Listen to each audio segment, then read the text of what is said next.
আমি আজি ৰাতিপুৱা আমাৰ গুৰুদ্বাৰা যিটো মেইন জ্ঞানী যে পূজাৰী যে কয় তেওঁ আমাক ৰাতিপুৱা 4:20 মানত ফোন কৰি জনাইছে যে আমাৰ গুৰুদ্বাৰৰ ভিতৰত যিটো পাত্ৰদান বাকচ আছে সেইখন বাকচ কোনোবাই ভাঙি লৈ তাত যিমানখিনি টকা পইচা আছিলে গোটেইখিনি লৈ গৈছে।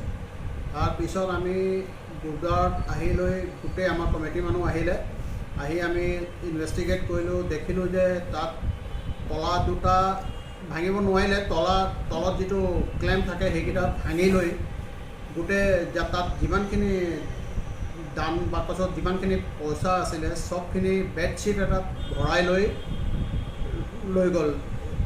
এইখিনি কথা আমি আমাৰ গুৰুদ্বাৰৰ ভিতৰত লাগি থকা CC কেমেৰা ফুটেজৰ পৰা গম পাইছোঁ।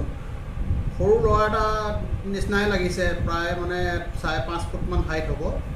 আপোনাৰ ৰাতি 1:45 মানত গুৰুদ্বাৰৰ ভিতৰত সোমাই লৈ প্ৰায় 2:08 মানত গোটেই কামখিনি কৰি গুচি গ'ল।